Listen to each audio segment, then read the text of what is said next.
지금 이 순간 전 세계 약 33,000개의 스타벅스 매장에서 누군가가 커피를 주문하고 있습니다. 그리고 그들은 모두 한 여인의 시선을 받으며 주문하고 있어요. 바로 이 여인, 스타벅스 사이렌이죠. 안녕하세요. 아는 척 연구소입니다. 여러분은 혹시 이 여인이 왜 가슴을 드러내고 있는지, 왜 꼬리가 두 갈래로 나뉘어 있는지, 그리고 왜 하필 커피 회사의 로고가 되었는지 진지하게 생각해 보신 적 있나요? 그냥 예쁜 인어겠지라고 생각하셨다면 큰 오산입니다. 이 여인은 사실 바다에서 사람을 죽이는 살인마였거든요. 그것도 아주 잔혹하고 교묘한 방법으로 말이에요. 더 충격적인 건 스타벅스 초창기 로고에서 이 여인은 지금보다 훨씬 더 노골적이고 선정적인 모습이었다는 사실입니다. 만약 스타벅스가 그 원래 모습을 그대로 유지했다면 아마 지금 우리가 아는 스타벅스는 존재하지 않았을 거예요. 오늘 저는 50년 넘게 숨겨져 있던 스타벅스 사이렌의 진짜 정체와 그녀가 어떻게 세계에서 가장 성공한 브랜드 로고가 되었는지, 그 뒤에 숨겨진 놀라운 비밀들을 파헤쳐 보려고 합니다. 이 영상을 다 보시면 여러분은 절대 스타벅스를 예전과 같은 눈으로 보지 못할 거예요. 자, 그럼 먼저 이 미스터리한 여인의 정체부터 밝혀볼까요? 그녀의 이름은 사이렌입니다. 그리스 신화에 나오는 바다의 정령이죠. 하지만 여러분이 상상하는 그런 아름다운 인어공주가 아니에요. 사이렌은 그리스 신화에서 가장 무서운 존재 중 하나였거든요. 호메로스의 오디세이아를 보면 사이렌들은 아름다운 노래로 지나가는 뱃사람들을 유혹해서 배를 바위에 부딪히게 만들어 침몰시켰어요. 그리고 그 뱃사람들을 잡아먹었다고 해요. 상당히 잔혹한 존재였던 거죠. 근데 더 소름 끼치는 건 그들이 단순히 배고파서 사람을 잡아먹은 게 아니라는 점이에요. 사이렌들은 지식에 대한 욕망 때문에 사람들을 유혹했어요. 그들은 세상의 모든 지식을 알고 있다고 여겨졌는데 그 지식은 바로 죽어가는 인간들로부터 얻어낸 것이었거든요. 죽음의 순간에 인간이 깨닫는 진리, 그걸 수집하는 존재였던 거죠. 상당히 철학적이면서도 섬뜩한 설정이지 않나요? 그런데 이런 무서운 존재가 왜 커피 회사의 로고가 되었을까요? 이야기는 1971년 시애틀로 거슬러 올라갑니다. 3명의 젊은 사업가가 있었어요. 제리 볼드윈, 지브 지글, 그리고 고든 보커. 이들은 모두 커피 애호가였는데 당시 시애틀에는 제대로 된 커피 원두를 파는 곳이 없었어요. 그래서 직접 커피 원두와 기구를 파는 가게를 차리기로 했죠. 그런데 가게 이름을 정하는 과정이 정말 흥미로워요. 처음에는 피코드라는 이름을 생각했대요. 모비딕에 나오는 해적선 이름이었거든요. 그런데 하루는 지브 지글이 피코드는 좀 이상하지 않나? 모비딕에 나오는 다른 인물 이름은 어떨까? 라고 제안했어요. 그래서 나온 게 바로 스타벅이었죠. 모비딕의 1등 항해사 스타벅 말이에요. 그런데 여기서 첫 번째 반전이 나옵니다. 스타벅이라는 캐릭터를 아시나요? 소설 속에서 스타벅은 실제로는 커피와 전혀 관련이 없는 인물이에요. 오히려 퀘이커 교도로서 금주를 하는 캐릭터였거든요. 커피는커녕 술도 안 마시는 사람이었어요. 아이러니하죠? 세계 최대의 커피 체인의 이름이 커피를 마시지도 않는 인물에서 따온 거니까요. 하지만 창립자들은 스타벅이라는 이름에서 바다와 항해의 이미지를 떠올렸어요. 커피 원두가 멀리 남미나 아프리카에서 배를 타고 시애틀 항구에 도착한다는 점에서 항해와 모험의 의미를 브랜드에 담고 싶었던 거죠. 그래서 로고도 바다와 관련된 걸로 정하기로 했어요. 그리고 여기서 운명적인 만남이 일어납니다. 테리 헤클러라는 그래픽 디자이너가 있었어요. 그는 16세기의 문헌들을 뒤지다가 노르웨이의 오래된 목판화에서 두 꼬리 인어, 즉 사이렌의 그림을 발견하게 됩니다. 그 순간 그는 바로 이거다 라고 생각했대요. 하지만 1971년 첫 번째 로고를 보면 정말 깜짝 놀라실 거예요. 지금의 로고와는 완전히 달랐거든요. 우선 색깔부터가 갈색이었어요. 그리고 사이렌의 모습이 어떻게 표현해야 할까요? 지금처럼 머리카락으로 상반신이 가려져 있지 않았어요. 완전히 드러나 있었고 꼬리는 두 갈래로 나뉘어서 마치 다리를 벌리고 앉아있는 것 같은 모습이었어요. 상당히 노골적이고 원시적인 느낌이었죠. 왜 이런 파격적인 로고를 선택했을까요? 창립자들은 이런 철학을 가지고 있었어요. 커피는 중독성 있는 음료다. 그리고 우리는 그 중독성을 부끄러워하지 않는다. 사이렌이 뱃사람들을 유혹해서 벗어날 수 없게 만드는 것처럼 우리 커피도 한번 맛보면 절대 잊을 수 없을 거라는 자신감의 표현이었던 거죠. 그런데 이 로고에는 더 깊은 의미가 숨어 있어요. 사실 사이렌이라는 존재 자체가 지식과 유혹, 그리고 위험을 상징해요. 고대 그리스인들은 사이렌을 단순한 괴물이 아니라 궁극적인 지혜를 가진 존재로 여겼거든요. 그들의 노래에는 세상의 모든 비밀이 담겨 있다고 믿었어요. 스타벅스 창립자들도 이런 의미를 잘 알고 있었어요. 그들이 원한 건 단순히 커피를 파는 게 아니라 커피 문화 자체를 바꾸는 것이었거든요. 당시 미국에서 커피는 그냥 각성제 정도로 여겨졌어요. 아침에 잠 깨는 용도로만 마시는 거였죠. 하지만 그들은 커피를 하나의 문화로, 하나의 경험으로 만들고 싶었어요. 사이렌이 사람들을 유혹하듯이 스타벅스도 사람들을 커피의 세계로 유혹하고 싶었던 거죠. 그런데 이 대담한 로고는 곧 문제를 일으키기 시작했어요.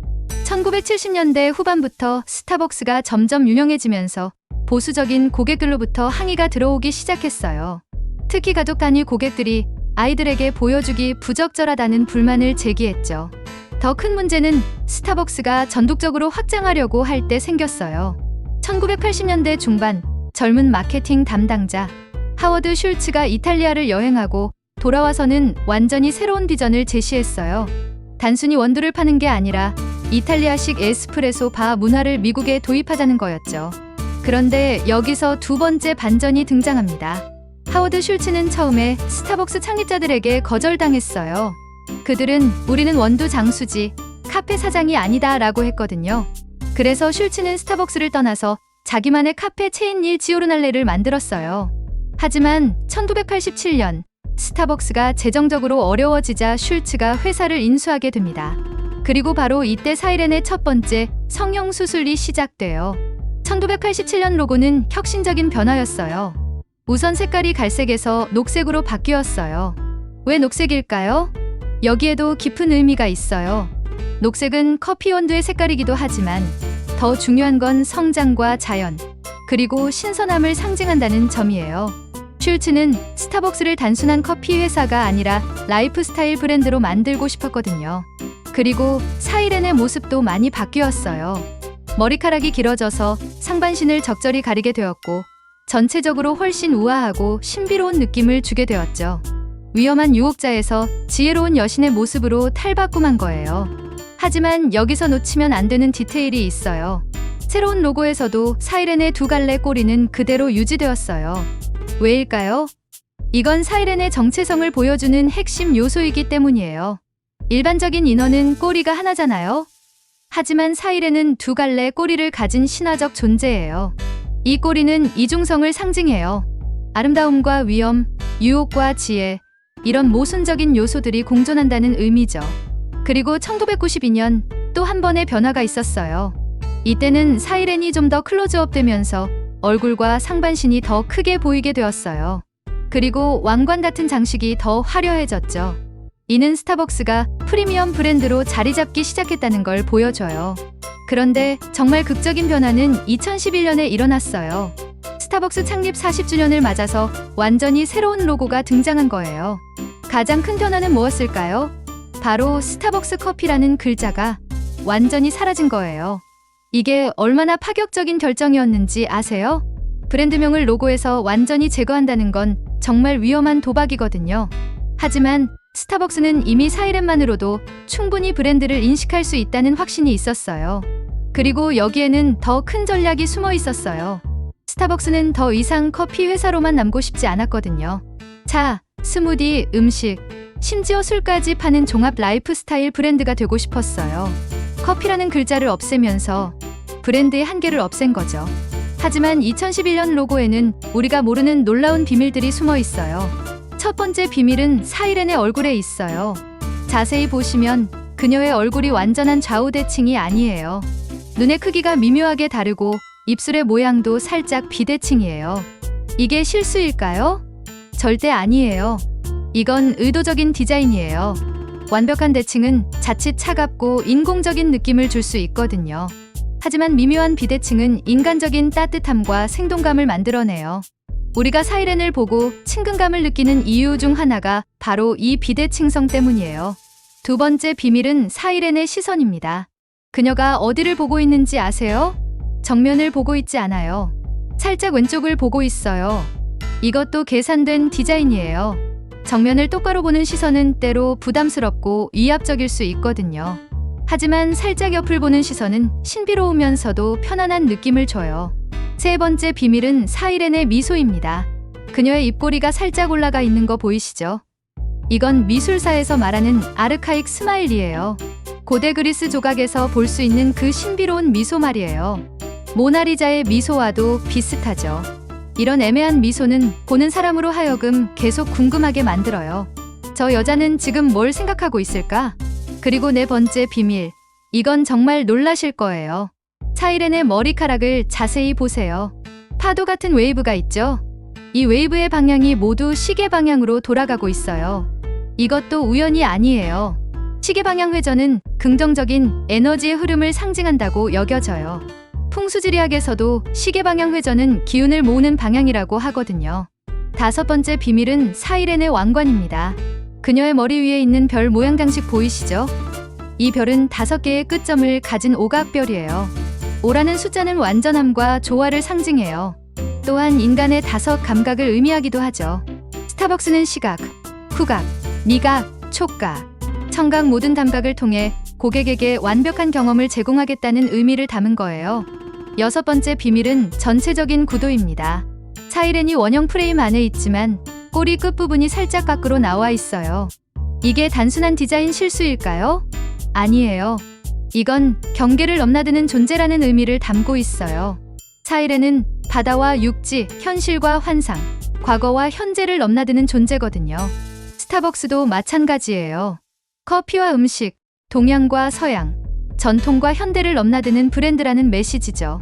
그런데 여기서 또 하나의 반전이 있어요. 2011년 로고가 공개되었을 때 전 세계에서 엄청난 반발이 일어났어요. 특히 한국에서는 사이렌의 가슴이 너무 노골적으로 드러나 있다. 아이들에게 부적절하다는 항의가 빗발쳤죠. 그래서 스타벅스 코리아는 독특한 결정을 내려요. 한국에서만 사이렌의 머리카락을 더 길게 수정해서 가슴 부분을 더 많이 가리도록 한 거예요.